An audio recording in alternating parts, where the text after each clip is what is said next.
الحمد للہ وکفى وسلام علی عباده الذین اصطفى اما بعد فاعوذ باللہ من الشیطان الرحمن الرحیم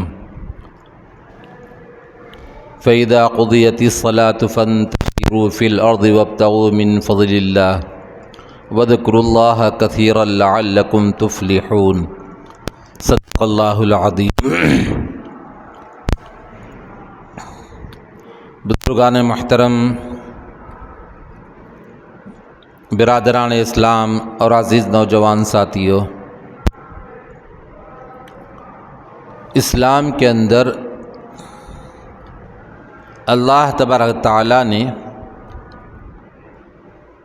ہر چیز کا تذکرہ فرمایا ہے اور ہر چیز کے بارے میں ہدایات دی ہیں اور ہر چیز کے بارے میں بتایا کہ تم کو فلاں فلاں کام کرنا ہے، اور اگر تم اس کو جو طریقہ بتایا ہے اس طریقے پہ کرو گے تو وہ شریعت بنے گی، اور اگر اس سے ہٹ کر اپنی رائے کے مطابق کرو گے، اپنی سمجھ بوجھ کے مطابق کرو گے تو وہ صحیح نہیں ہے۔ یہ ہر چیز میں، ہر جگہ، ہر معاملے میں بتایا گیا۔ توحید کی جب تعلیم دی گئی تو کہا کہ ایک اللہ کو ہر چیز کا کرنے والا مان لو، اگر ذرا بھی تم اس میں کوئی ملاوٹ کرو گے، آمیزش اگر ہو جائے گی تو وہ چیز صحیح نہیں ہے۔ یعنی ہر چیز کا کرنے والا اللہ ہے، اور دل میں خیال آیا کہ چلو بھی فلاں جگہ سے بھی ہو سکتا ہے فلاں پیر ہے، فلاں پیغمبر ہے، ان کے ذریعے سے مدد مل جا سکتی ہے، یہ سوچنا وہ کرنے والے ہیں بنفس نفیس، یہ شریعت کی نگاہ میں غلط ہے، اس وجہ سے کہ ہر چیز کا کرنے والا اللہ ہے، ذریعہ کسی کو بناتا ہے۔ لیکن وہ حضرات جو دنیا سے پردہ فرما گئے، ان سے ایسی امیدیں باندھنا صحیح نہیں ہے۔ توحید کے معاملے میں یہی کہا گیا کہ ہر چیز کا کرنے والا اللہ ہے، ایسا دل میں یقین بنا لو اور اس بات کو دل میں بٹھا لو کہ ہر چیز کا کرنے والا اللہ ہے، اور اس سے ہٹ کر کوئی ذات ایسی نہیں ہے جو کچھ کر سکے۔ اور نبی اکرم صلی اللہ علیہ وسلم کے بارے میں بتایا گیا کہ وہ آخری پیغمبر ہیں، اور آخری پیغمبر آنے والے ہیں، اس کا تذکرہ پہلی کتابوں میں ہوا، تورات کے اندر، زبور کے اندر، انجیل کے اندر۔ تورات حضرت موسیٰ علیہ السلام پر نازل ہوئی، زبور حضرت داؤد علیہ السلام پر نازل ہوئی، انجیل حضرت عیسیٰ علیہ السلام پر نازل ہوئی، اور قرآن پاک حضرت محمد مصطفیٰ صلی اللہ علیہ وسلم پر نازل ہوا، اور اس کے علاوہ صحائف ہیں، صحیفے حضرت ابراہیم علیہ السلام پر اور بھی لوگوں پر صحیفے نازل ہوتے رہے، چھوٹی چھوٹی کتابیں نازل ہوئی، ہر وقت میں الگ الگ باتیں بتائی گئی، لیکن بنیادی طور پر یعنی عقیدہ توحید کے بارے میں بتایا گیا کہ ایک اللہ کو ماننا، اور پرانی کتابوں کے اندر اس بات کا بھی تذکرہ رہا کہ آخر میں چل کر ایک ایسے پیغمبر، ایسے نبی آئیں گے جو آخری نبی ہوں گے اور افضل نبی ہوں گے، اشرف نبی ہوں گے، اور سب سے اعلیٰ، سب سے برتر ہوں گے، سب سے اونچے مقام کے ہوں گے۔ وہ کون نبی ہیں؟ حضرت محمد مصطفیٰ صلی اللہ علیہ وسلم۔ اور جتنے بھی سابقہ پرانے جو مذاہب ہیں، سب کے لیے کہا گیا کہ دیکھو تم ان پیغمبر کو ماننا جن کا نام احمد ہوگا، محمد ہوگا، اس کا بھی تذکرہ کتابوں میں آیا، اور علاقے کا بھی تعین کر دیا گیا کہ کون سے علاقے کے اندر آئیں گے۔ ایسا علاقہ ہوگا جہاں پر کھجور کے درخت ہوں گے، باغات ہوں گے، اور عرب کی سرزمین اس کا بھی تذکرہ ہوا۔ اور ظاہر بات ہے کہ شروع سے جب اللہ تبارک تعالیٰ نے اس زمین کو بنانا شروع کیا تو کعبۃ اللہ کی تعمیر فرمائی، سب اس کو جانتے تھے، اور بیت المقدس کی طرف شروع میں اپنا چہرہ کر کے عبادت کرتے تھے۔ لیکن جب اللہ تبارک تعالیٰ کی طرف سے وحی آ گئی کہ دیکھو اب بیت اللہ کی طرف اپنا چہرہ کر لو، نماز کی حالت میں نبی اکرم صلی اللہ علیہ وسلم نے اپنے رخ کو بیت اللہ کی طرف کر لیا۔ ہمارا قبلہ اول بیت المقدس ہے، اور اس کے بعد بیت اللہ شریف ہے، اور قیامت تک یہی بیت اللہ شریف رہے گا۔ تو نبی اکرم صلی اللہ علیہ وسلم کو آخری رسول اور ساری انسانیت کے لیے، ساری دنیا کے اندر جتنے بھی انسان بستے ہیں، جنات بستے ہیں، سب کے لیے آپ کو رسول بنا کر بھیجا گیا۔ آپ کسی ایک کے لیے رسول نہیں، آپ کی تعلیمات تو ہر چیز کے لیے ہے، یہاں تک کہ جانوروں کے لیے بھی آپ نے تعلیمات دی کہ جانور کے ساتھ برتاؤ کیسا کرنا۔ اور یہ بھی کہا گیا کہ جب جانور سے کام لیتے ہو تو ان کو کھانا بھی، ان کی غذا بھی دو، چارہ بھی دو ان کو، اور اس کے بھی طریقے بتائے۔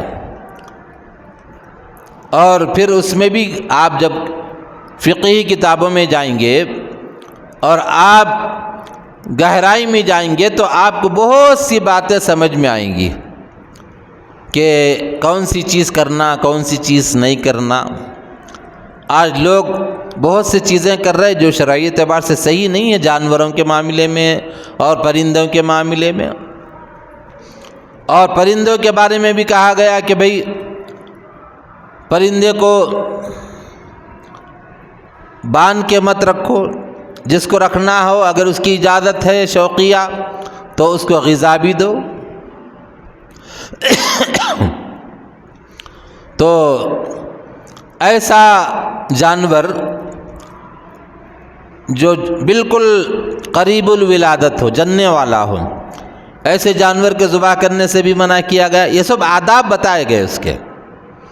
بالکل چھوٹا سا بچہ ہے، اگر اس کو ذبح کر دیں گے تو وہ بچہ دودھ کی وجہ کے لیے پریشان ہوگا، تو اس کے لیے بھی منع کیا گیا۔ تو بہرحال ہر چیز کے اندر ہم کو ہدایت دی گئی ہے۔ تو نبی اکرم صلی اللہ علیہ وسلم نے معاش یعنی روزی روٹی کے لیے جو تلاش کی جاتی ہے کہ اس کے لیے بھی ہدایت دی گئی کہ حلال کماؤ، حرام سے بچو، حلال کماؤ، حرام سے بچو۔ اب حلال اور حرام کی تمیز کیسا کریں گے؟ بے ہر وہ کام جو شریعت میں صحیح بتایا گیا اس کو کرنا۔ اب کیا کیا چیزیں بتائی گئی؟ تجارت ہے، حلال ہے، لیکن تجارت میں طریقہ بتایا گیا، سامنے والے کو دھوکہ نہیں دینا، جو چیز ہے اس کی اصل حقیقت بیان کرنا، فلاں چیز ہے یہ اس کی اتنی قیمت ہے، آپ اتنے میں لے لیجئے، اگر گنجائش ہے کم کرنے کی تو اس کو کم کر سکتے ہیں، بھاؤ تو گنجائش ہے اس میں کم زیادہ کرنے کی۔ لیکن جب اتفاق ہو جائے تو اتفاق کی وجہ سے اس پر آدمی ڈٹے رہے، جم جائے، بر وہی معاملہ کرے۔ کسی کو زبان دے دیا تو پھر زبان سے مکر نہیں سکتا۔ ایک آدمی نے ایک چیز بیچی، مثلا مکان ہے، بیچا، 10 لاکھ میں اس نے معاہدہ کر لیا۔ ایک دوسری پارٹی آ گئی، آ کے بولنے لگی کہ بھئی 10 نہیں ہم 12 دیتے، ہمارے کو دے دو۔ یہ جائز نہیں ہے۔ 12 کا دینا، جو 2 لاکھ کا لالچ دے رہا نا، معاہدہ ہونے کے بعد، اتفاق ہونے کے بعد، دونوں فریق راضی ہونے کے بعد اگر کوئی لالچ دے رہا ہے تو 2 لاکھ کے خاطر یہ پہلے والا بیع کو، پہلے والی جو بات ہے وہ بات سے مکر رہا ہے تو یہ جائز نہیں ہے، مکر رہا ہے تو جائز ہے۔ اور کوئی بیچارہ غریب ہے، مجبوری میں کوئی چیز بیچ رہا ہے، تو بے مجبوری کے اندر اس کو اتنا دبانا کہ وہ بیچارہ مجبور ہو کر بیچ دے، حالانکہ مارکیٹ میں اس کی قیمت بہت زیادہ ہے، لیکن اتنا گرا دیے کہ بیچارہ مجبور ہو کر دے دیا۔ یہ بھی طریقہ جائز نہیں ہے۔ لوگ مجبوری کا فائدہ اٹھاتے، دیکھیے آپ بہت اٹھاتے مجبوری کا فائدہ۔ کوئی پریشان حال ہے تو اور پریشان کرتے اس کو۔ شریعت اس کی اجازت نہیں دیتی۔ شریعت تو ہر ایک کو اوپر اٹھانا چاہتی، آگے بڑھانا چاہتی شریعت۔ تو معاش کے معاملے میں حلال روزی چاہے تھوڑی ہو، دھوکہ نہ دے اس میں۔ اور من غش فلیس منا، اللہ کے رسول صلی اللہ علیہ وسلم نے مدینۃ المنورہ کے اندر بازار میں تشریف لے گئے۔ اب جا رہے تھے تو راستے میں دیکھا کہ وہاں پر گیہوں گندم پڑی ہوئی ہے ڈھیر سی، تو حضور اکرم صلی اللہ علیہ وسلم اس کے پاس گئے، دکاندار کے پاس۔ وہ گندم میں ہاتھ ڈالا اور ہاتھ ڈال کے اوپر کی گیہوں کو ہٹا کر اندر کی گیہوں کو ہاتھ میں لیا تو دیکھا کہ اندر کی گیہوں کچی ہے، اوپر کی گیہوں سوکھی ہے۔ کچی جو چیز ہوتی ہے اس کا وزن زیادہ ہوتا نا، اس کا وزن زیادہ ہوتا، تو سوکھی ہے تو سوکھی گیہوں زیادہ مقدار میں چڑھتی ہے تول میں، کچی کم چڑھتی ہے۔ تو اللہ کے رسول نے اس وقت میں فرمایا من غش فلیس منا، جو دھوکہ دے وہ ہم میں سے نہیں ہے، دھوکہ دے وہ ہم میں سے نہیں ہے۔ اور ہم لوگ کتنا دھوکہ دیتے۔ پہلے جب دونوں ترازو کے پٹ ہوتے تھے، پلے ہوتے تھے، وہ دونوں اس کو ایسا زور سے مارتے تھے، نیچے جھکتا ہی اٹھا کے دے دیتے تھے، ختم، ایسا کرتے تھے۔ اور بعض جگہ کیا ہے، تول کے اندر نیچے مقناطیس لگا کے رکھتے۔ میں آج سے بہت دن پہلے کی تقریباً 25 سال پہلے، 28 سال پہلے کی بات ہے، یہیں پر کچھ خریدنے کے لیے گیا تو اندازہ ہو گیا کہ اس میں کچھ کم مقدار میں آیا ہے، کم چڑھا تول میں۔ تو میں بولا کہ بھئی ایسا کم کہیں کوئی مسا پکا تول دینا کیا؟ بتا ہو پکا دو، لیکن 10 روپے بڑھتے اس کے۔ بولا ٹھیک ہے۔ تو میں پوچھا پکا اور کچا کیا ہوتا؟ تو پکا اور کچا جیسے ہی میں پوچھا تو نیچے میں اندر مقناطیس رکھا ہوا ہے۔ تو وہ خاتون نے مقناطیس نکال کر مجھے بتایا کہ مول صاحب یہ ہے، دیکھو کچا اور پکا کا فرق۔ اسی کو اللہ کے رسول نے فرمایا من غش فلیس منا، جو دھوکہ دے وہ ہم میں سے نہیں ہے، اور ہر چیز کے اندر ہے۔ اسی لیے آپ خرید و فروخت کے معاملے میں دیکھیں گے کہ وہ آم کا درخت جس پر خالی پھول ہو اور اس پر آم نہ لگے ہوں، چھوٹے چھوٹے جو کیریاں ہیں نہ لگی ہوں، صرف پھول پر بھاؤ کیا جائے، اس کی اجازت نہیں ہے۔ بھئی کتنا لگا ہے کم از کم پتہ تو چلے۔ ایک ہوا کا جھونکا آیا، تیز آندھی چلی، پورا کا پورا پھول گر گیا نیچے، اب کچھ بھی پھلنے لگے گا اوپر، اس سے بھی منع کیا گیا۔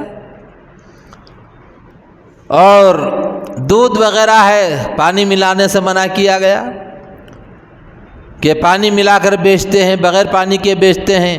اگر سامنے والے کو پہلے سے بول دیے کہ بھئی یہ بغیر پانی ملا دودھ اتنی قیمت کا، یہ ملا ہوا اتنی قیمت کا، تو پھر بھی جائز ہے، سامنے والے کو بتا رہے ہیں۔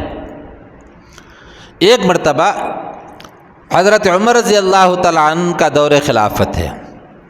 حضرت عمر رضی اللہ تعالیٰ عنہ رات میں ادھر ادھر گھومتے تھے، گھوم کر معلومات کرتے تھے کہ کہیں کوئی ضرورت مند تو نہیں ہے، کوئی کہیں ضرورت مند تو نہیں ہے، کوئی پریشان حال تو نہیں ہے، کسی کے گھر میں کوئی بیمار تو نہیں ہے۔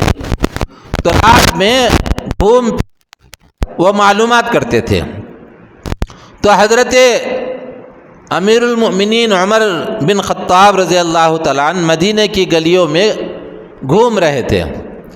جاتے جاتے فجر سے تھوڑا سا پہلے ایک گھر میں سے کوئی آواز آ رہی تھی، تو آپ نے اس توجہ کر آواز کو سنا تو ماں اپنی بیٹی سے کہہ رہی ہے کہ بیٹا سورج نکلنے والا ہے، صبح ہونے والی ہے، بکری نے دودھ آج کم دی ہے، اس میں تھوڑا پانی ملا دو۔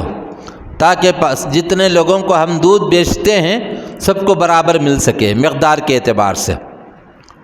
تو حضرت عمر رضی اللہ تعالیٰ عنہ وہ بات سن لیے اور سننے کے بعد صبح آئے، فجر ہو گئی، فجر ہونے کے بعد اس مکان والی خاتون کو بلایا، اس لڑکی کو بھی بلایا۔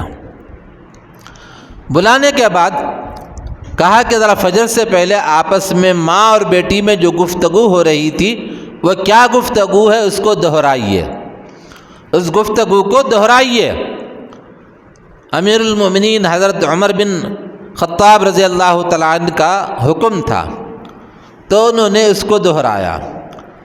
تو کہا کہ میری امی نے مجھ سے کہا کہ دودھ میں پانی ملا دو، صبح ہونے والی ہے، دودھ میں پانی ملا کر اس کو اضافہ کر دو۔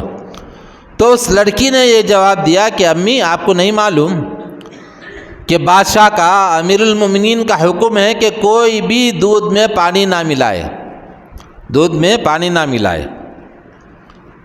تو ماں کہتی ہے کہ بیٹا حکم تو مجھے بھی معلوم ہے، لیکن اب عمر رضی اللہ تعالیٰ عنہ امیر المومنین دیکھ رہے کیا اس وقت میں؟ سامنے تو ہے نہیں، ملا دو، کیا حرج ہے؟ تو بیٹی کہتی ہے کہ امی امیر المومنین تو نہیں دیکھ رہے، لیکن امیر المومنین کا خدا تو دیکھ رہا نا۔ امیر المومنین کا جو اللہ، ہمارا بھی اللہ ہے، ہمارا خالق مالک ہے، امیر المومنین کا بھی خالق اور مالک ہے، وہ دیکھ رہا ہے۔ یہ اس لڑکی نے جواب دیا، تو وہ جواب بہت پسند آیا حضرت عمر کو۔ تو پوچھا تو کہا ایسا ایسا ہوا۔ تو کہا کہ دیکھو میں اپنے بیٹے کی شادی اس لڑکی سے کرنا چاہتا ہوں۔ کس نے کہا؟ امیر المومنین بادشاہ نے۔ بادشاہ چاہتا تو بہت سی لڑکیاں مل سکتی تھیں، خوبصورت، مالدار اور اچھے اونچے گھرانے کی، جس کو ہم لوگ اونچا گھرانہ، مجھے آج تک سمجھ میں نہیں آیا اونچا گھرانہ کس کو کہتے ہیں۔ ایک غریب آدمی ہے بیچارے کی کوئی حیثیت نہیں ہے، مال مل گیا، دو چار بنگلے بنا لیے تو بھائی رائل فیملی ہے، ہائی فائی فیملی ہے، بول رہے اونچا گھرانہ ہے۔ بھائی اونچا گھرانہ تھوڑی ہے بھائی، جس کے اخلاق اونچے ہو اس کا گھرانہ اونچا ہے، جس کا کردار اونچا ہو اس کا گھرانہ اونچا ہے، جو شریعت کا پابند ہو اس کا گھرانہ اونچا ہے۔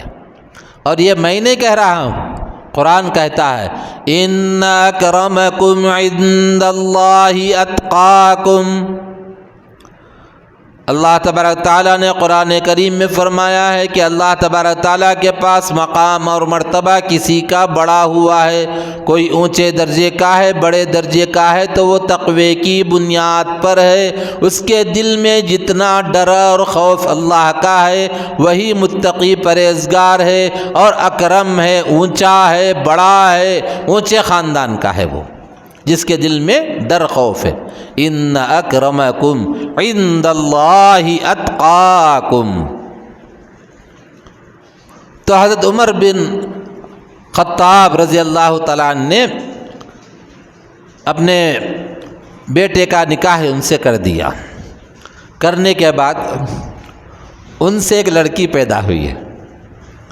لڑکی پیدا ہونے کے بعد اس لڑکی سے ایک لڑکا پیدا ہوا ہے۔ اس لڑکی کا نام رکھا گیا عمر بن عبدالعزیز۔ یعنی حضرت عمر رضی اللہ تعالیٰ عنہ نے اپنی بیٹی کو، اپنی یعنی پوتری کو کا جو نکاح ہوا عبدالعزیز سے ہوا، اور ان کے بطن سے جو بچہ پیدا ہوا اس کا نام بھی عمر رکھا گیا۔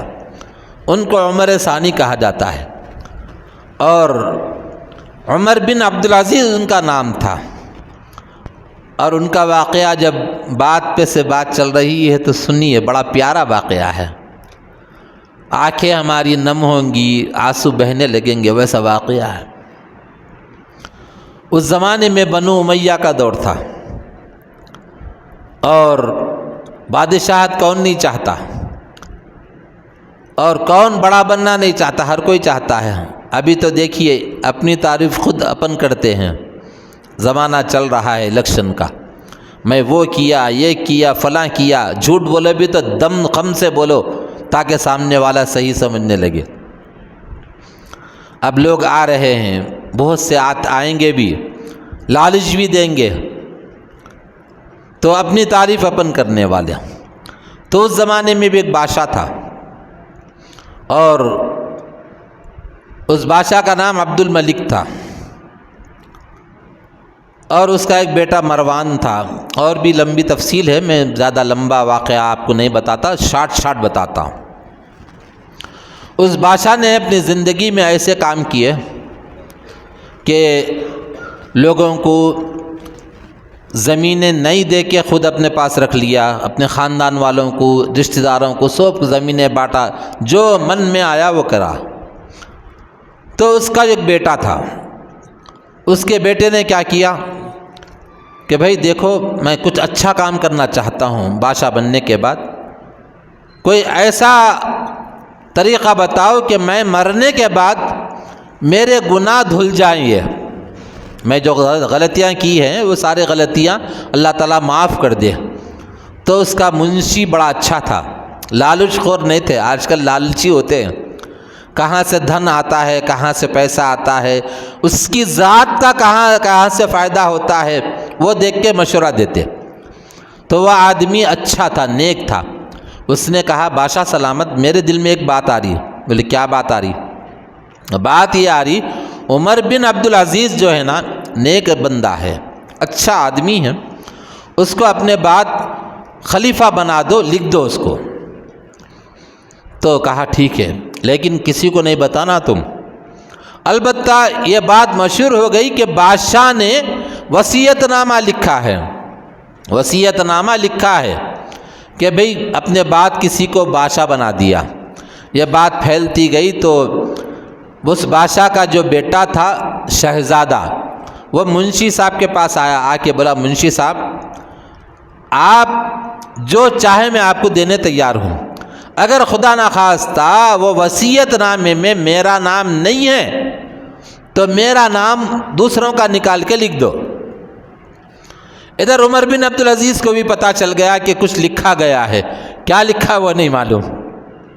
تو وہ آئے، آ کر منشی صاحب سے کہنے لگے کہ منشی صاحب اگر بادشاہ سلامت میرا نام اس میں لکھے ہیں تو اللہ کے واسطے میرا نام نکال کے کسی اور کا لکھ دو۔ اس زمانے میں کرتا کوئی؟ بادشاہ سلامت نام لکھ دیے، عمر بن عبدالعزیز آ کے منشی سے کہہ رہے ہیں کہ بھائی میں غریب آدمی ہوں، میرے پاس کچھ بھی نہیں ہے۔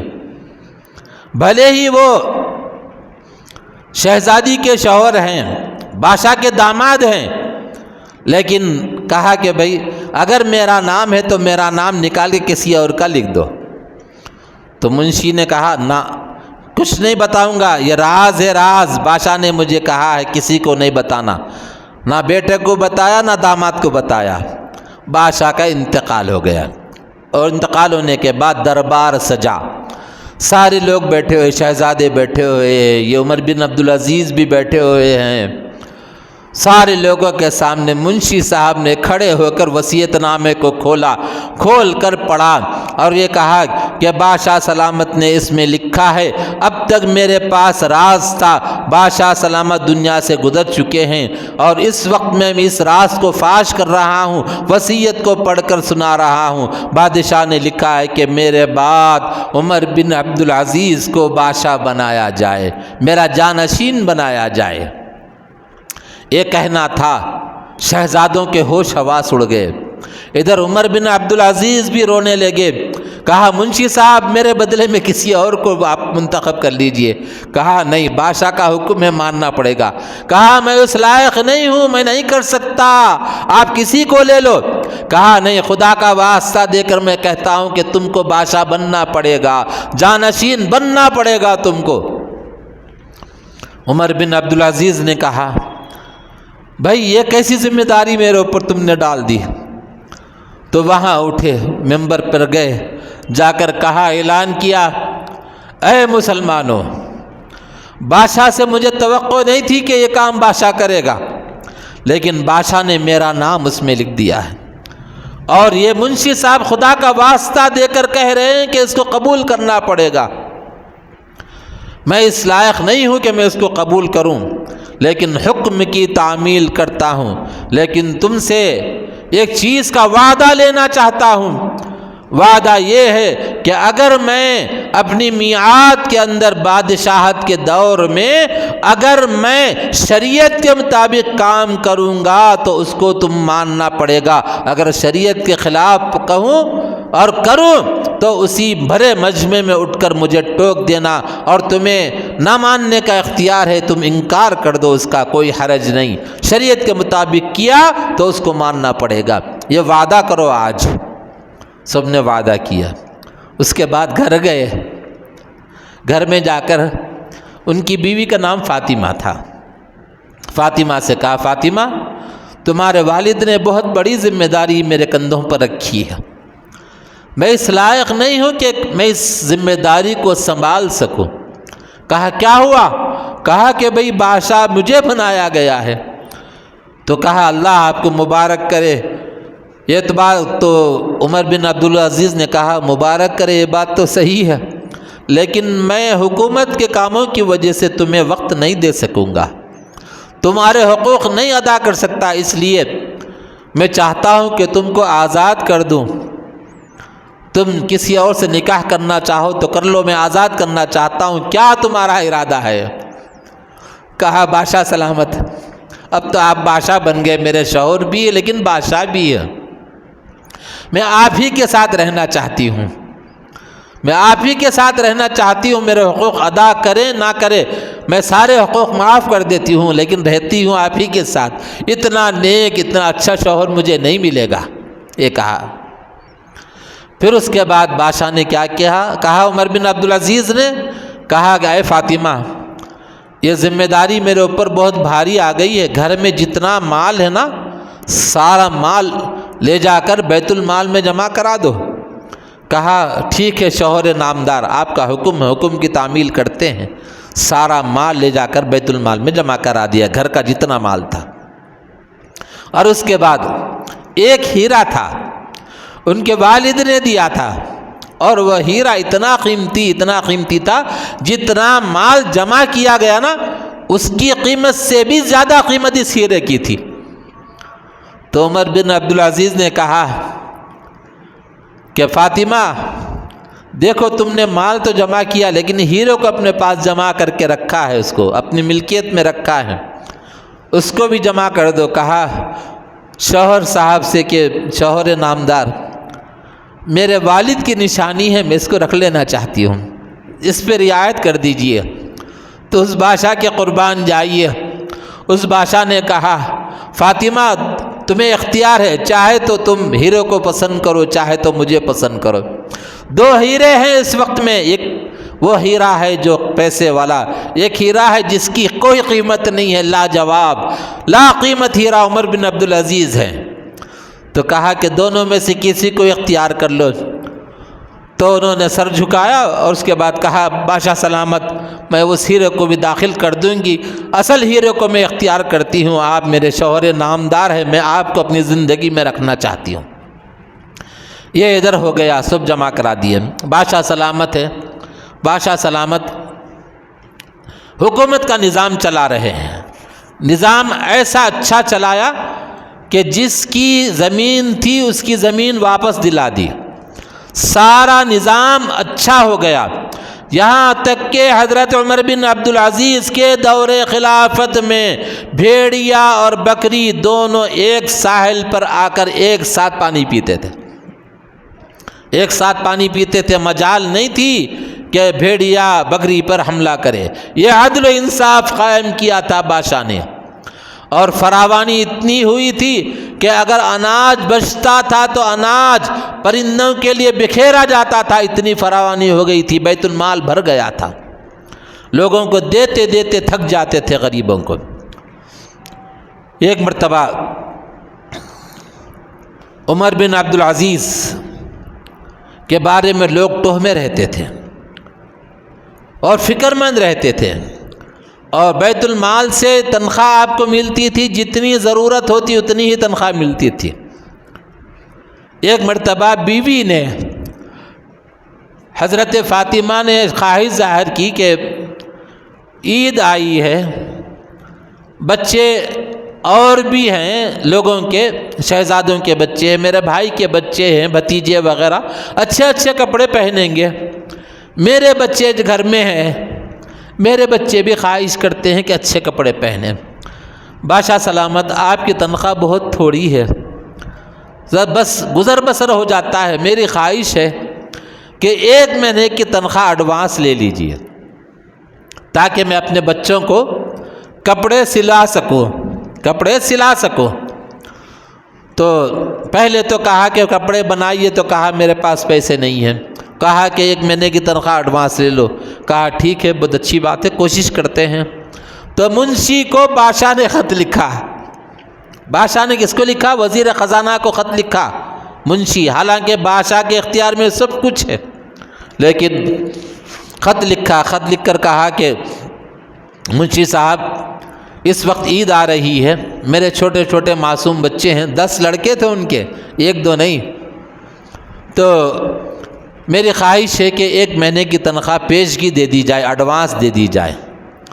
بادشاہ نے خط پڑھا، پڑھنے کے بعد وہ بھی اللہ والا تھا، اس کی آنکھوں میں آنسو آ گئے۔ کہا کہ بادشاہ کے گھر میں کچھ نہیں ہے، کپڑے سلانے کے لیے کپڑے بھی نہیں ہیں۔ تو منشی صاحب نے سوچا کہ بھئی دے تو دوں گا، لیکن دل میں ایک بات آئی کہ 1 مہینے تک یہ زندہ بھی رہیں گے یا نہیں رہیں گے۔ تو اس دوسری پرچی کو لکھا، بادشاہ سلامت، آپ اس بات کا مجھے یقین دلا دیں گے کہ آپ 1 مہینے تک زندہ رہیں گے تاکہ آپ کی 1 مہینے کی تنخواہ جاری کر دی جائے؟ قربان جائیے اس منشی پہ، وہ منشی بھی آخرت کی یاد دلا رہا ہے ان کو، حالانکہ یہ خود اللہ والے ہیں، لیکن ذرا سا چوک ہو گئی تو وہ یاد دلا رہا ہے کہ آپ کو کیسے یقین ہو گیا کہ 1 مہینے تک آپ زندہ رہیں گے جو کہ آپ پیشگی تنخواہ مانگ رہے ہیں۔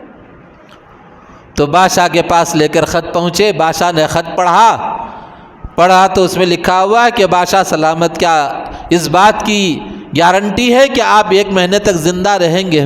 بادشاہ نے کہا بالکل صحیح کہتے ہیں، کوئی بھروسہ نہیں زندگی کا۔ جا کر فاطمہ سے کہا، دیکھو فاطمہ، تم نے کہا کہ 1 مہینے کی تنخواہ ایڈوانس لے لو، میں نے کوشش کی لیکن منشی کا خط ایسا آیا، میری زندگی کا کوئی بھروسہ نہیں ہے کہ 1 مہینہ زندہ رہوں گا نہیں رہوں گا، کچھ نہیں معلوم، اس لیے میں نے کہا منشی کا خیال صحیح ہے، مجھ سے اچھا خیال ہے۔ تو بہرحال بادشاہ ہے، لیکن حال یہ ہے کہ کچھ گھر میں نہیں ہے، اور کبھی کبھی ایسا ہوتا تھا کہ فاقے ہوتے تھے تو گھر سے باہر جب بچے آتے تھے لوگ پوچھتے تو کہتے کہ روزہ ہے، آج فاقہ ہوتا تھا، روزہ ہے۔ کبھی کبھی ایسا ہوتا تھا کہ پیاز کھا کر گزارا کرتے تھے۔ بادشاہ کے گھر کا حال بتا رہا ہوں آپ کو، عمر بن عبدالعزیز جن کو کہا جاتا ہے عمر ثانی کہا جاتا ہے، ان کے دور خلافت میں بھیڑیا اور بکری ایک ساتھ پانی پیتے تھے۔ پانی پینے کے لیے حسب معمول بکری آئی، بھیڑیا بھی آیا، بھیڑیے نے آگے بڑھ کر حملہ کیا۔ جیسے ہی حملہ کیا تو اس چرواہے نے انا للہ و انا الیہ راجعون کہا،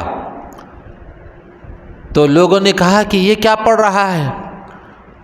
تو کہا چرواہے نے کہ آج تک تو بھیڑیے کی ہمت نہیں ہوئی بکری پر حملہ کرے، لیکن آج بھیڑیے نے حملہ کیا تو ایسا معلوم ہوتا ہے کہ شاید آج رات عمر بن عبدالعزیز کا انتقال ہو گیا ہے، اس لیے اس کی ہمت بڑھ گئی۔